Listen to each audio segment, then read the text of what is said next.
Je suis certaine que tu as acheté au moins un de ces magazines quand tu étais ado. Ouais, je pèse mes mots. Est-ce que vous vous souvenez quand on achetait le Miss Magazine ou encore le Girls ou encore, ouais parce qu'il y en avait plein à l'époque, hein, le Jeune et Joli. C'était des magazines avec des espèces de quiz. Est-ce que tu es amoureuse?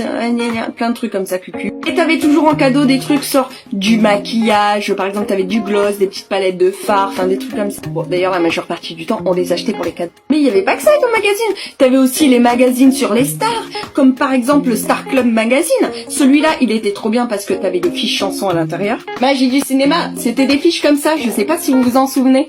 Et tu avais aussi le magazine Hit Machine Girls, et là pour le coup regardez, eux aussi ils avaient sorti leur fiche chanson, là c'est tragédie. Et t'avais le magazine qui allait avec le magazine télé, c'était le Fan 2 Magazine. Bon perso celui que j'ai le plus acheté c'est le Hit Machine Girl. Après t'as ceux qui étaient fans de séries et qui achetaient le Series Magazine, hein, comme son nom l'indique. Et tout récemment sur une brocante j'ai trouvé ces magazines, les Star Log, je sais pas si vous connaissez, et en fait il y a toutes les séries à l'intérieur de notre époque. 30 francs le magazine. Du coup tu lisais quoi toi, t'achetais quoi à la presse?